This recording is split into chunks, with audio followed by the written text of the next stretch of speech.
And that's my understood about that. Nowadays, Navajos, we had that medicine before we had it. I said, if you had it, it was a good medicine, why would you take it back? But these people came from Comanches out to the tribe and came back. This is where we learned it from. This is where my elders learned it. And this is where they picked it up and they started eating medicine. It started from Anna into the reservation, four corners there, and then it went spread down to Navajo countries. That's my understanding. My grandfather taught me about that. Hello, my name is Rodolfo Rivera Munoz. I am the producer of this program. The video you have been starting to watch, that you're going to be watching the rest of the program, was taken 2 weeks ago in a medicine ceremony, a peyote ceremony here in the west side of San Antonio. Americans tell history as if nobody's going to ever demand any proof from them. They're so confident that the way they tell it is bound to be the definitive story accepted by the rest of the world. I am going to be tried in your courts by your people within the next couple of months. And the question is whether what you say, what Americans say about America is true. I maintain it is not.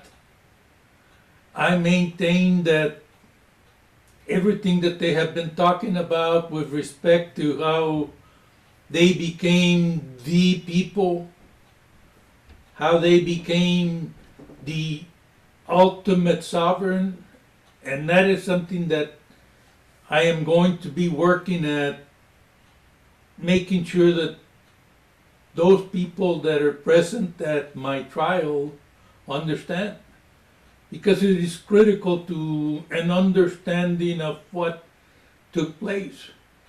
See, eventually everything that has taken place between the invader Americans and their interactions with my ancestors, the people from here, the people that were here centuries before the Europeans arrived, those interactions have not been accurately portrayed.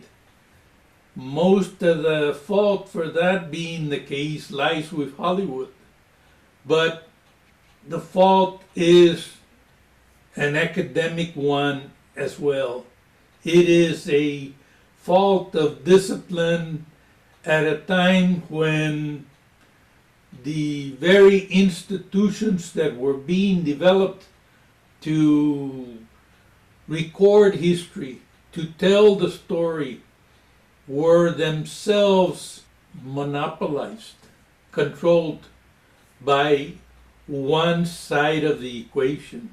And that equation that I'm referring to is the competition, if you will, the war, the battle that took place and is still taking place with regards to articulation of our world.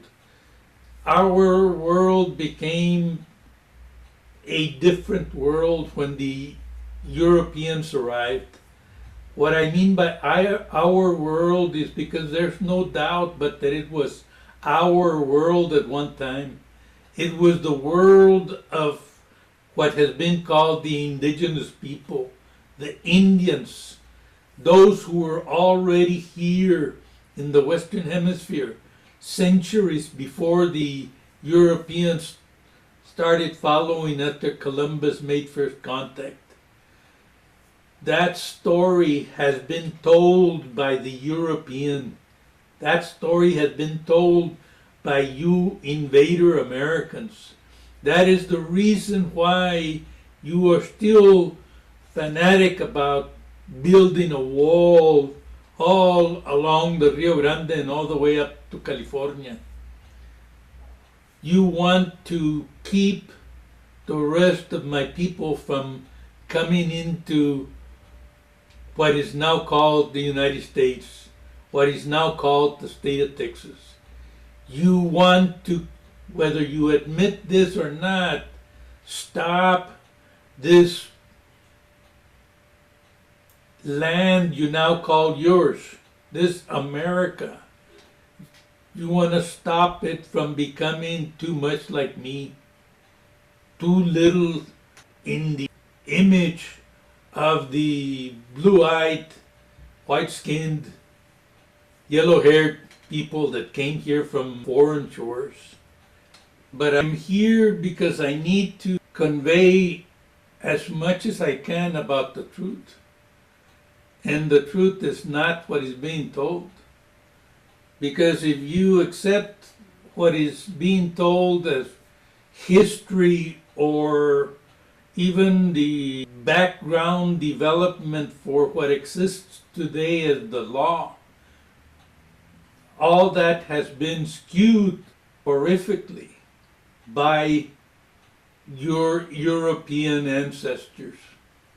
That is why the program that airs today is one that is telling the story from our oral history.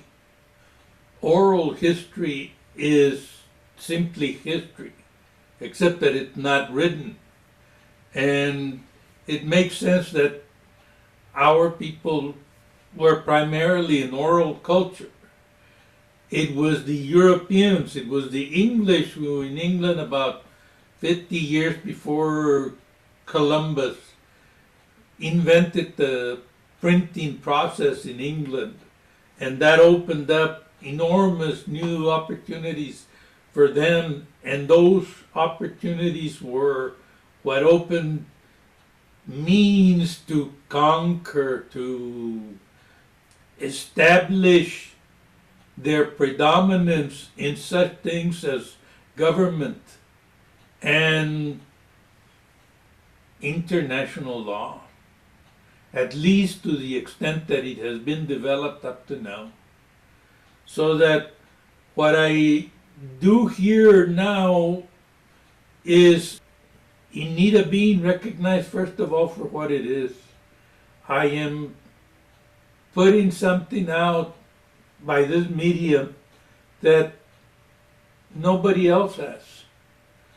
You see Indian groups all over the place. You hear people make speeches and so forth and so on.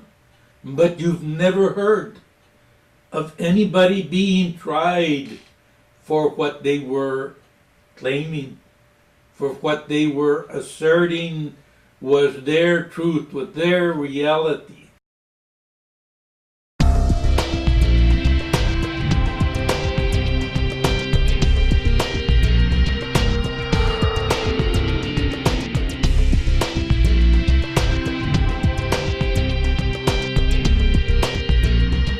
That is what is happening to me in the coming months.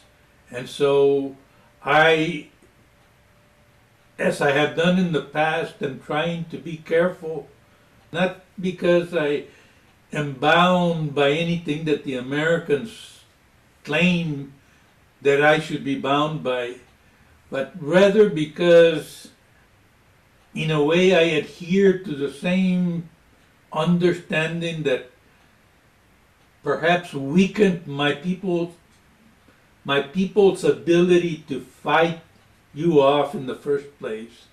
And that is this pride and this obligation that we feel to, that we cannot lose our humanity in the course of fighting you off or defeating you even. Rather, we fight even the most desperate battles with an understanding that there is a certain amount of human dignity that we will not go below, that we will refuse to lose under all circumstances. But I think you can see that, you can understand that if you look at what I am showing you this month and understand that that is the same history that Americans are taught in high school and college, except from a different perspective. Anthony told me one time at a meeting at the missions, we were doing a two TP meeting. There was a lot of elders there. And then Anthony told me, I think we had a little smoke break. And he came over and he said, you know what, young man, what you need to know is that it was your people who introduced us to the medicine here, because Juana Parker was one of the ones that spread it. And Juana Parker sat in meetings with him, he said, and his brother. Juana Parker had a brother. And so that was Anthony's explanation to me that the medicine started spreading to the plain stripes from the missions in San Antonio. Does that sound consistent? Just like you were telling the story, the Navajo used to travel down south into Mexico. And they trade with Mexicans. And they help one another. And they used to trade children for food. And that's where the relationship came into Albuquerque and Cuba. Okay, That Eastern Navajo, they have Right. Spanish last name like Gomez, Yeah. Trujillo. What's that one community outside Albuquerque? That they have a lot of that Nakai Dene. Yeah, that Tuhachile, Yes, that one. too hot chili, that's what I call it. This where the Mexican, they're half Mexican, but they're full Mexican, some of them. Yeah. This where While my ancestors native to this hemisphere were amazingly mobile and ranged far and wide, especially after acquiring horses, they did not understand how the law the invaders were alone imposing, premised upon our lacking ability to participate therein, was affecting all ownership, quote unquote, issues in the future. relationship. And then I heard another story. Comanche used to go down there, and that area, they trade children again. So how part of the Navajo did have Comanches. They live in the reservation.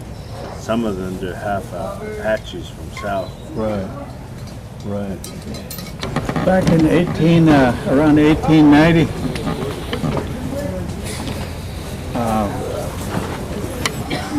my great-great-grandfather, Buckskin Charlie, and Quanah Parker were enemies. Quanah Parker was born in around 1839.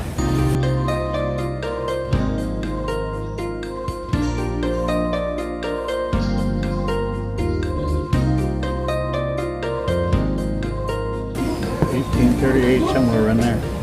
My grandfather was born in 1839, and so when they were young, they used to my band. They call them the Moacha band. They used to Comanches came down. When the Comanches first moved into Colorado back in the early 1700s, late 1600s, they were walking, coming out of Wyoming, and they call them Sohoch. That was their name for them, Sohoch. That means green snake, because Comanches had this, that was their sign, curve like that. And they came in Lemhis, Shoshones. That's where they come from. They came down into the Red Desert, southern Wyoming. And then from there, they moved into Colorado. And their leader was, the first bunch that came through, their leader was 10 Bears. Oh, yeah. And then my people had horses by then because we had acquired horses from the Spanish around 1590, 1580 in there. And because the Spanish had come in and had, you know, the small communities. So they used to steal horses from the Mexicans, you know. And that's where they acquired horses. There's 3 tribes that acquired horses early. Was the Kiowa, the Apaches, and the Utes. They were the 3 tribes. But the Utes were my band, the Moacha band. So when 10 Bears group was coming over there by between Fort Collins and Sterling, Colorado, they were in that area, and my people had some horses, and they were up in that area because that was part of the places that they roamed at. And they met up with them, and they call them Kumachtum. Kumachtum. It's like you have a cousin, they're different, a little different, you know. And that's what we call it, Kumachtum. Comanche. Yeah. Okay. And then, Okay. and then they met him up there, because back then they could, because we have that same dialect, you know, Comanches and Shoshones and Utes, they have almost the same dialect, so they understand each other. So when 10 Bears came, met him up there, so they talked to 10 Bears and they had a feast and everything like that. And then my people gave the Comanches their horses, first horses. So from there, they made an alliance with 10 Bears and his group. So the Comanches lived kind of out toward the other side, north of Trinidad, northeast. They had camps down through there. There were the Yumpatika. They call them Yumpatika. And first group, Yumpatika. Because they were almost the same, because our northern bands, they were Yumpatika also. So when they came, they called themselves Yumpatika. That's our name. So that way they gave them horses. So meanwhile, in the middle of 1800s,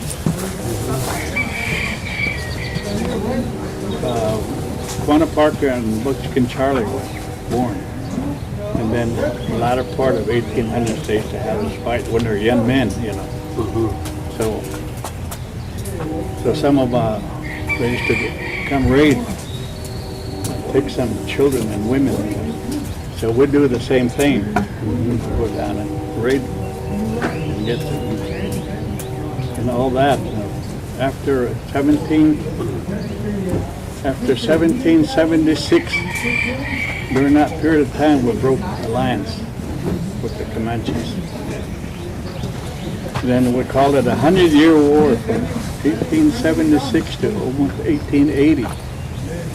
We had that conflict going back and forth. Quanah Parker's bunch, the Quaharatika. You know, those were the ones that had that. And my band, Moacha, had that.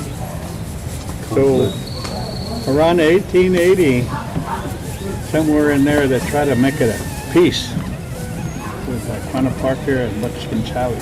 Try to make a peace. And they would travel down toward Belhart, Texas, around that area. And they coming together like that. Comanches and Kiowas on this side, Utes on this side.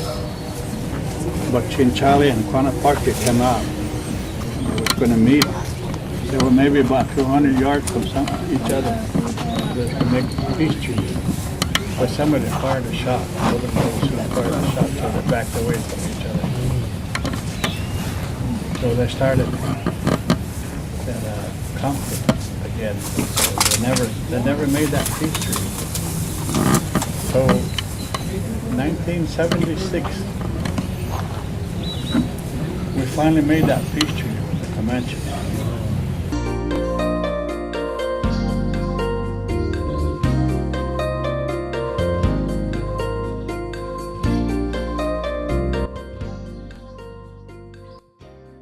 In 1976, we finally made that peace treaty. So they came up and signed the papers. All that Comanche sit on the south side of it. All the youth sit on this side. And I was standing outside, and this two old men, Yellowfish and Ernest Michaelby. They were there, and they said we're sitting over there. And I told the two chairmen, the two leaders. Ernest said, there's a young man standing outside. He said, he's my grandson. I want him to come in. Old man Yellowfish said, yeah. He said, have our grandson come in. So they went out to call me. So I came in there. My grandpa said, sit over here. Sit between me and your other grandpa. So I sat there. I was probably at 24, something like that. I had year before that, I had just gotten out of the military. So I was about 24, and I sat over there with the Comanches. And my people on this side said, I hear them talking in our language. And he said, I don't know, He said, why is he here, He's not sitting with us over here. He's a youth. He should be sitting over here next to us. He said, and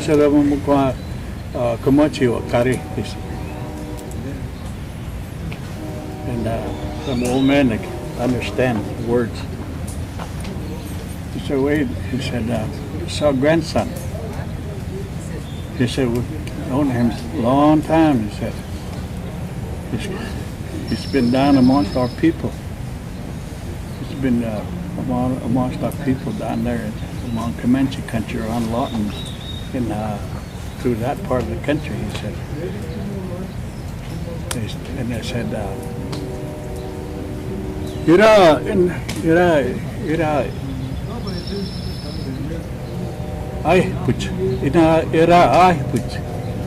he said, he said, this young man here, he said, he's our grandson, and he sits with us, and that's why he's going to sit over here with us, he said. Mas hen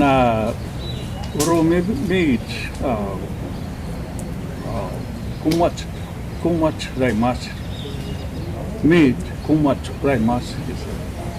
He said he's a little bit Comanche. He said that's why he's sitting over here. And I hear my people talking over there. No, he said, since when did he become a big shot? Supposed to be sitting. Not even supposed to be here. You don't have anything. And I didn't say nothing. I just let them old man talk. So anyway, later on, they signed that peace treaty. My grandpa said, hey, put your name down there. So I put my name on it. Comanches had, I think, 5 or 4 fireplaces. Juana Parker had one around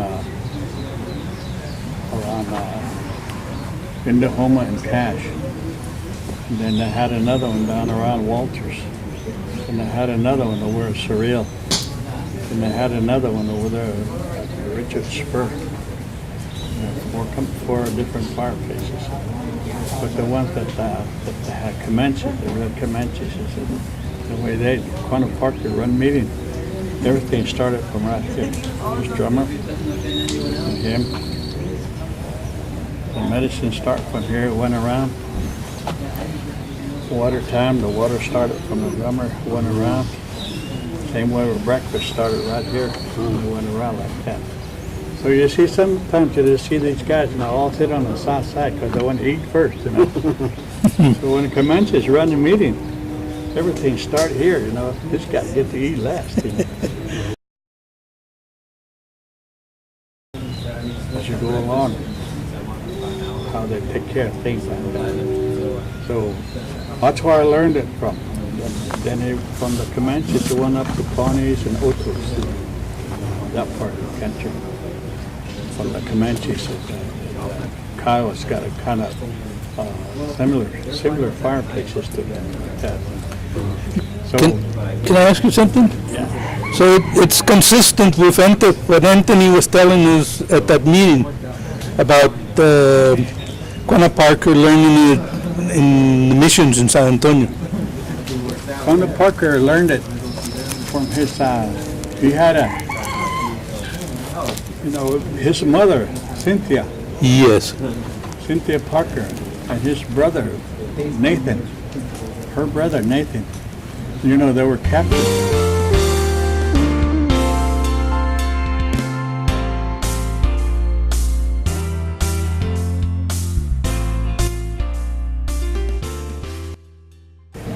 And then later on, Nathan went back to the white people.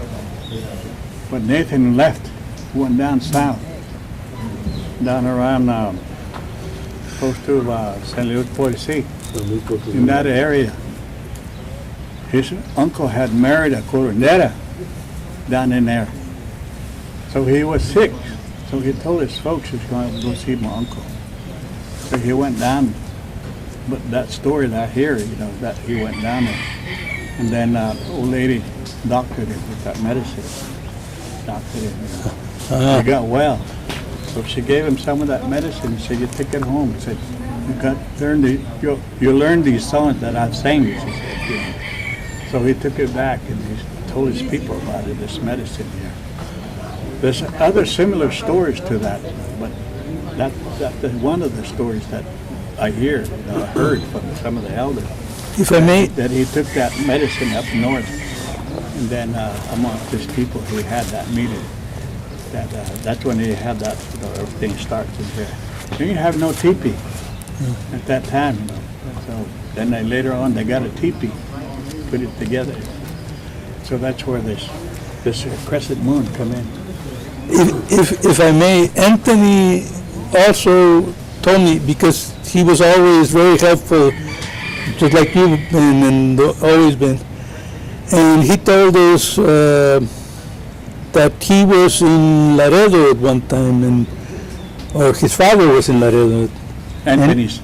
And he killed Federal, Yeah. and he had to take off, and so he went to the Pawnee, he said. Yeah. And that's where he met the woman that he married. Yeah, that was the first wife. Yeah, or something like that. But that's consistent too, right? Yeah, because he got married twice. Anthony's father married into the Pawnee. Uh-huh.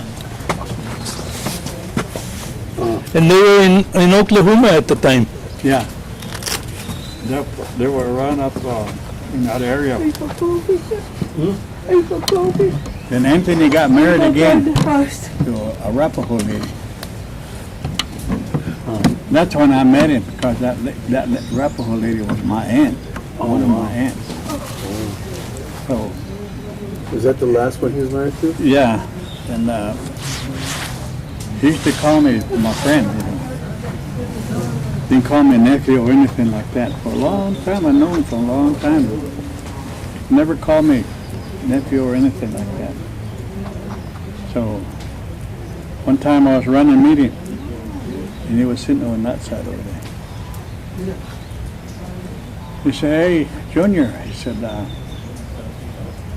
"Me and you, we've known each other for a long time." He said, "Married to your aunt, one of your aunts." I said, but we've known each other. He said, we never call each other a relative or anything like that. He said, this morning, he said, I'm going to call you nephew. I told him, that's good.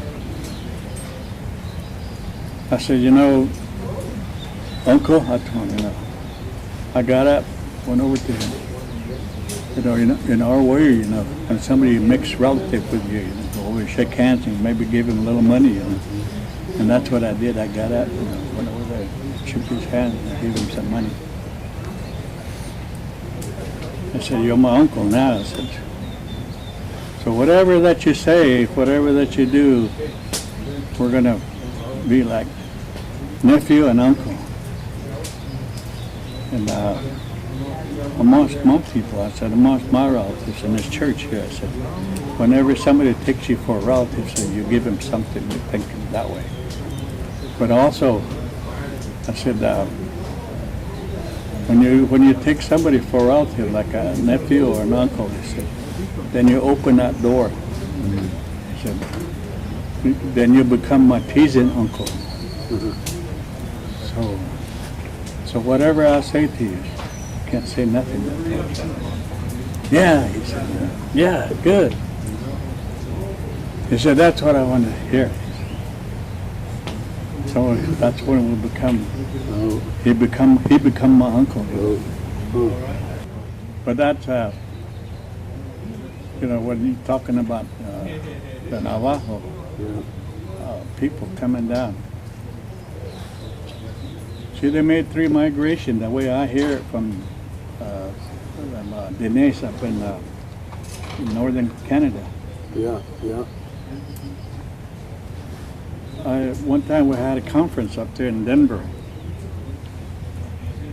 and I was sitting over this one table, and there was this group over here, and they were talking like Navajo, I'm kind of eavesdropping, Well, I say, hey boys, I said, where you from?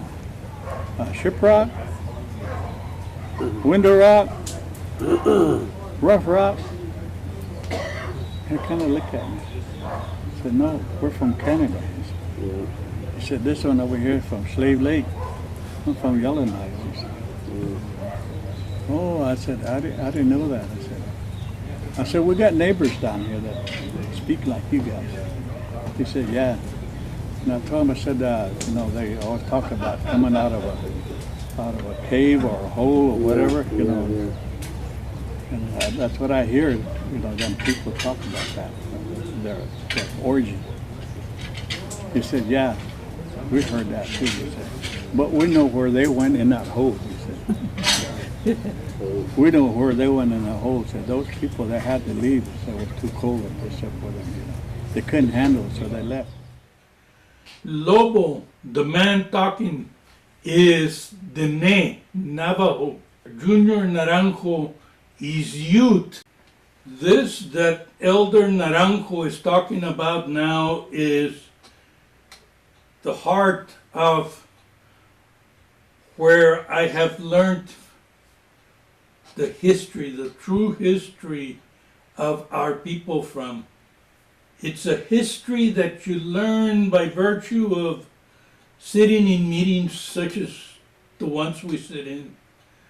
Because there is no longer any question but that our people, and by our people I am now referring to my ancestors here in this area, Coahuiltecan, my Coahuiltecan ancestors who lived everywhere from Nacogdoches to the north, down to Monterrey in the south.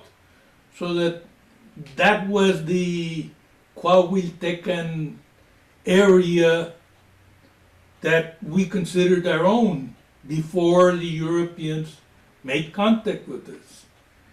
And there is also no longer any doubt amongst our people, and by our people now I mean all our people, that all the way from Tierra del Fuego in the south up to the North Pole, all our people were the people that were here, that were autochthonous. That means from here.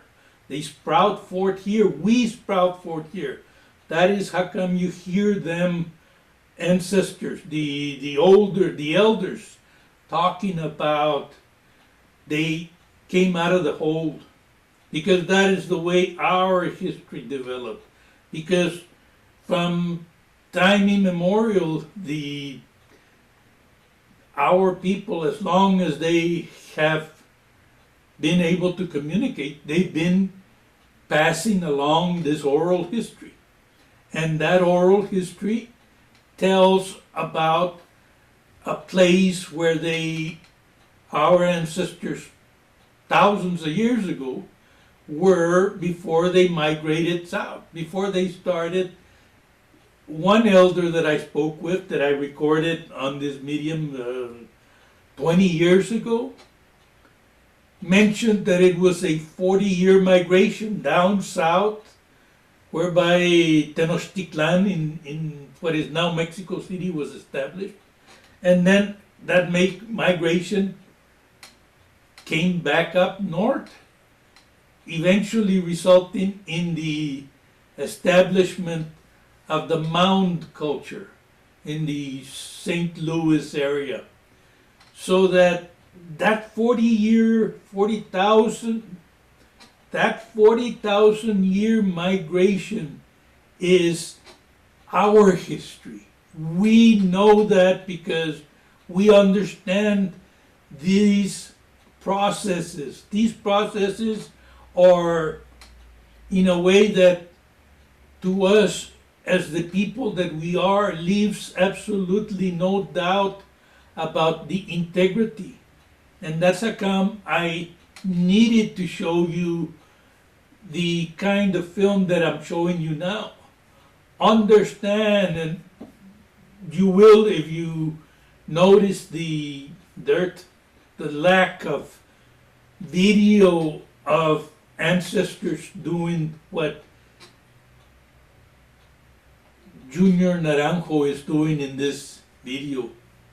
Because those of you that follow the program that I produce here will remember that I've been taking film, I've been filming the meetings and the elders talking about that. I've got a lot of video of Anthony Davis. Anthony Davis was critical for us, and that's how come the other elders know of him, because he was one of the founding fathers of the Native American Church, the original one that started back in the early 1900s. And so this oral history is something that these elders all know, because even before there was any way to record them, they used to travel around to meetings. That's one of the things that started as the history that Americans tell. The Americans talk about defeating our people, defeating the natives, the indigenous people. And that defeat, the way they tell it, was finished somewhere in the late 1800s. But we continue to exist. And one of the ways that we continued to communicate was via the prayers, the way of worshiping God. And the Native American Church, one of the ways of the Native American Church was the peyote way. And the peyote originated here. And that's how come Juana Parker was instrumental in that. The history records that. But you can put together the history that Americans grudgingly record together with first-hand accounts and historical accounts of the oral history handed down generation after generation. And so that oral history talks about us, our ancestors, way back when, before any of that migration started. originating in somewhere up in the Utah area, somewhere by some lakes and in some caves and so forth and so on. That is entirely consistent with something that the Chicano movement used to talk about, except that the white people, the invader Americans, were so stricken almost to death about it that they just absolutely had to tear it apart and put it down. And that was the creation story that we were starting to understand about. They didn't want us to understand it.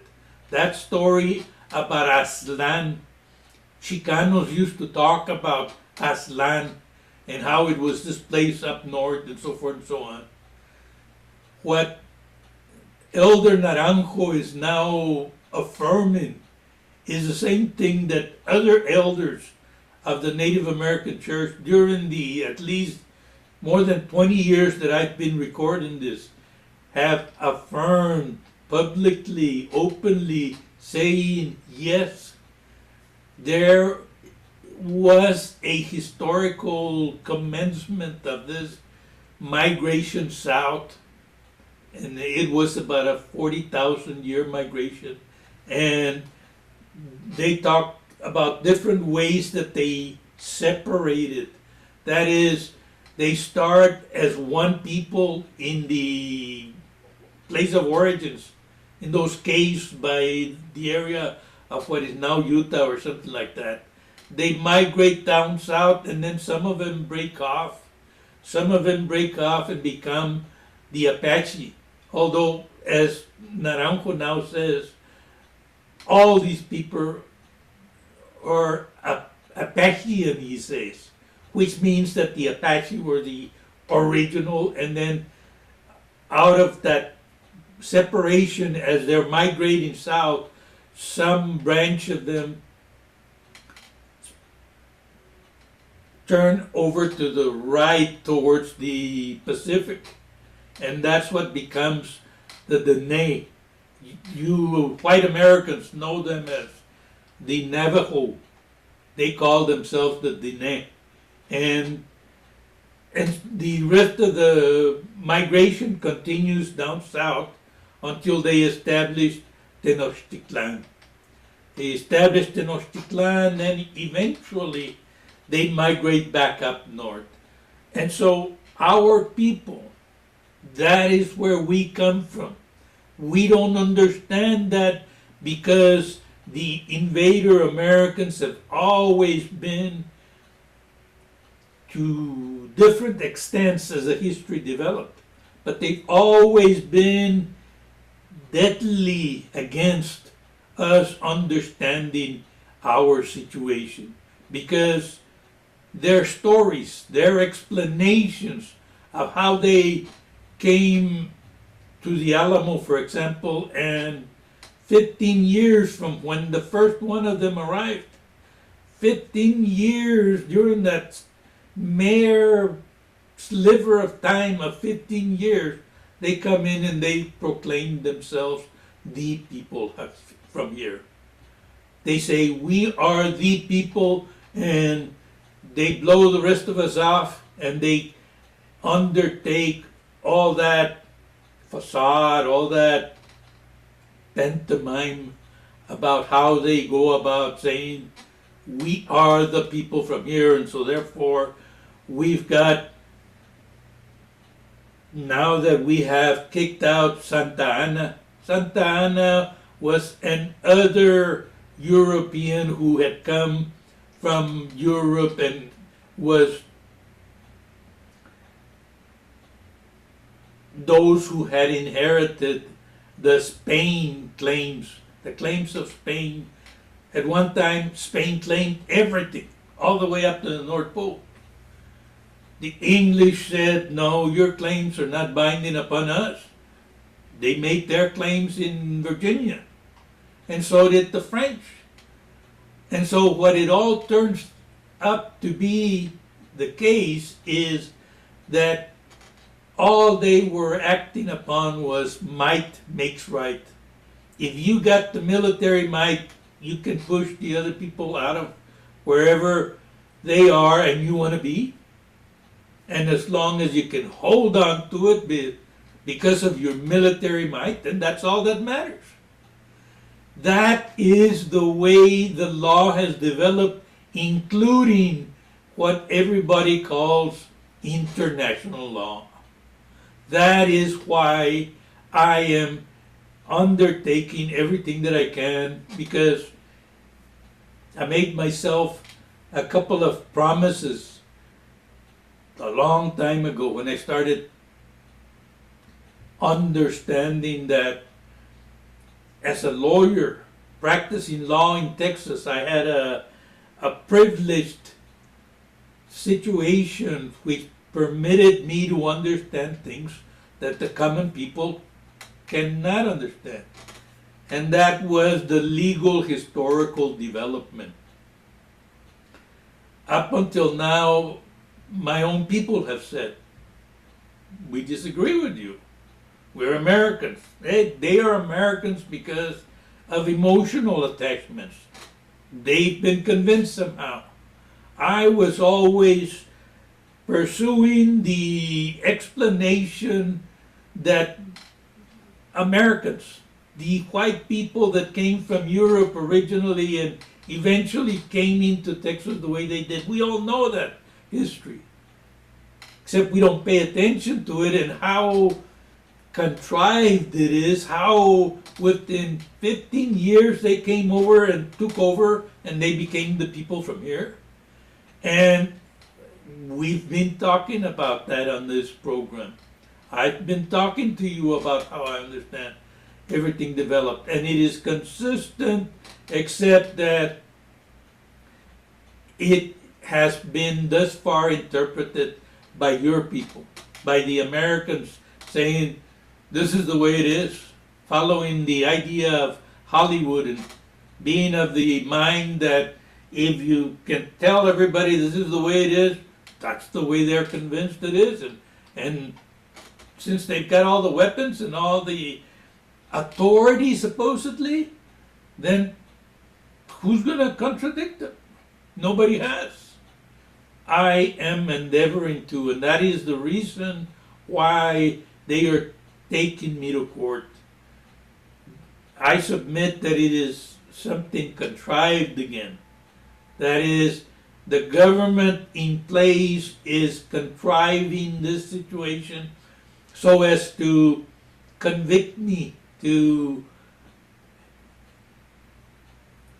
maneuver their control, their exclusive control of their judiciary to establish facts which conduce to their objective so that they can reach the conclusion that they want to reach, which is that we lament what happened, but however it was that it happened, maybe we're at fault.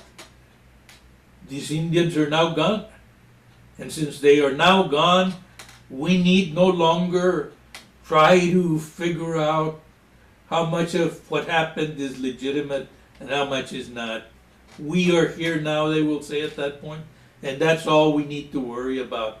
So now that Munoz is gone, let's proceed and show the rest of the world what administrations of this America, such as is now taking place in 2019, can do to this world.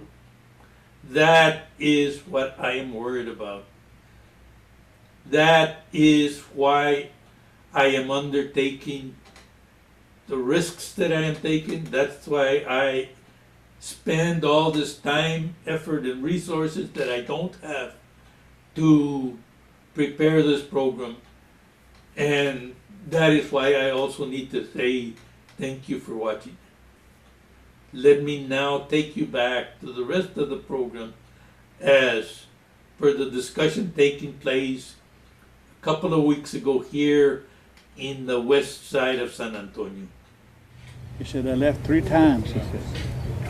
One was coming around on the east side of the Rocky Mountains. One come down through the Rocky Mountains. He said the other group came around the Pacific coast, he said. And that's where, he said, that's where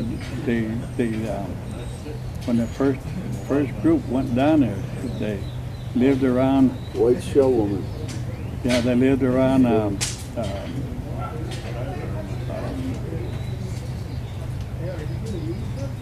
always wondered why they had a white shell woman black from the desert. But Yeah, the they Pacific. lived in South Dakota and around that area of Bear Butte and that area.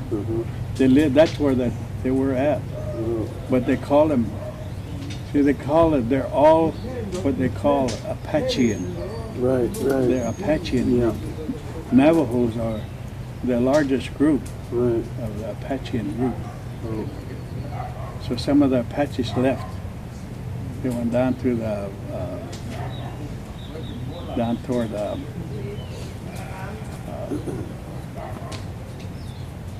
down Escatado.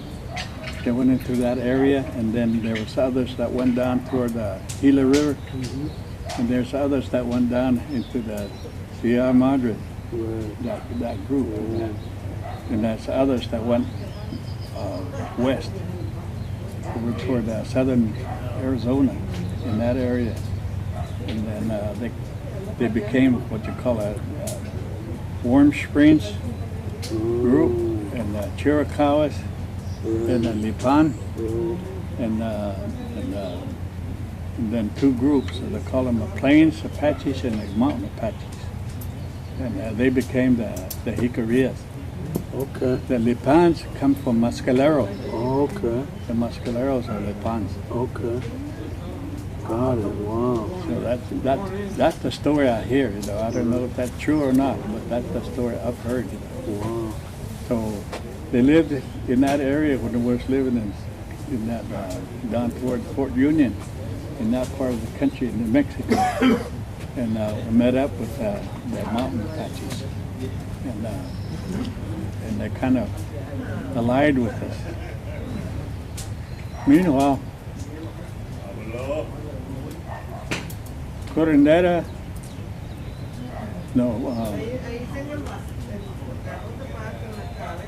what's his name?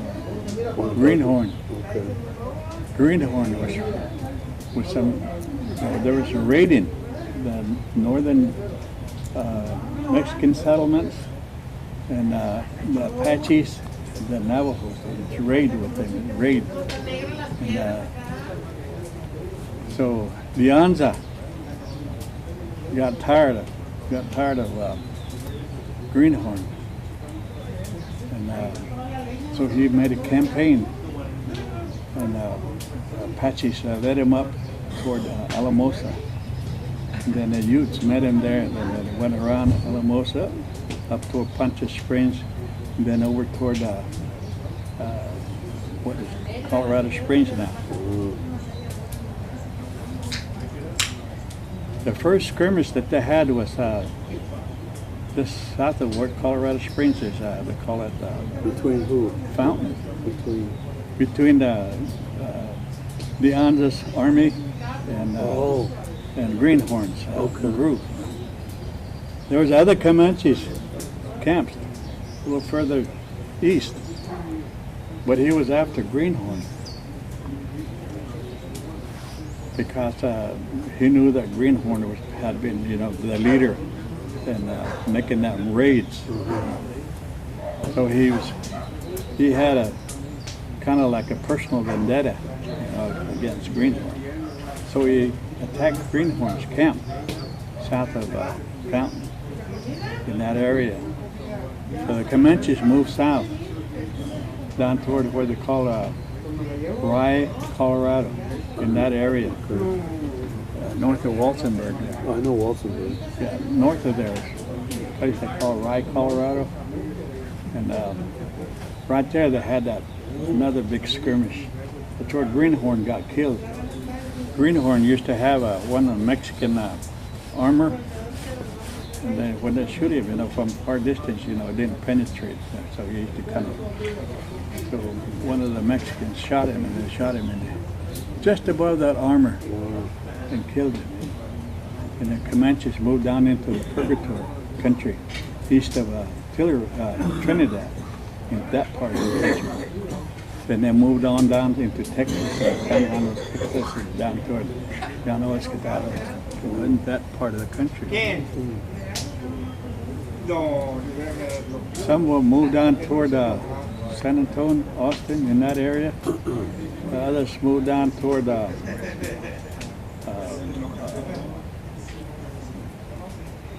do you call it?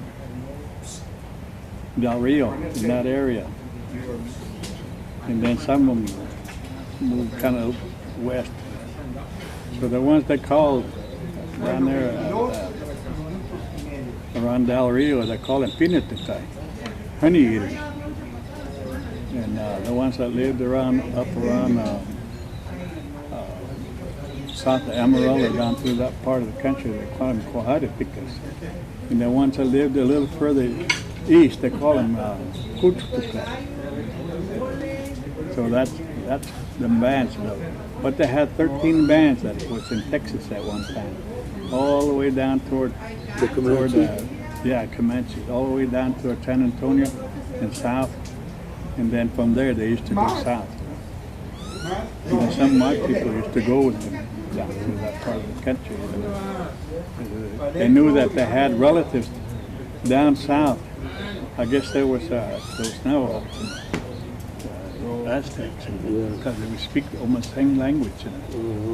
So, anyway. Papa con huevo, papa con huevo, papa con huevo.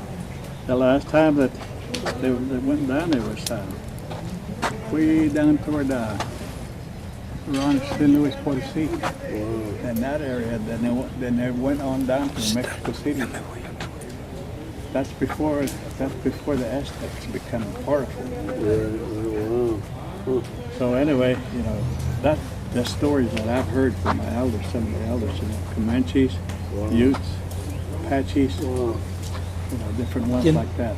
Can you tell me a little more about, you were talking about in the old days they didn't have the teepees and they made meetings.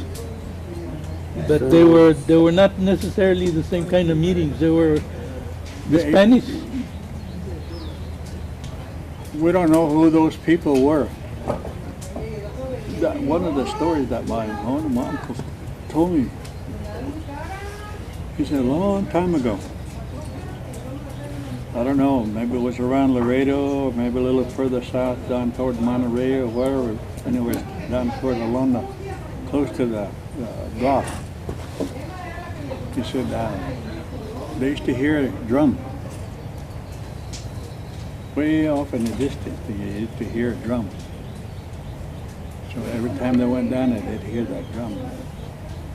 So finally, the two young boys, they got curious. They said, we're going to go check on that drum. I wonder who those people are.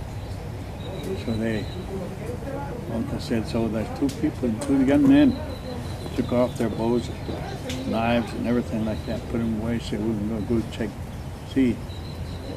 So they were following that drum. And they finally got to the place. They said, there's people sitting around in a circle like this. And they were standing out there. That guy, somebody went out, told him, said, you come here for a ceremony?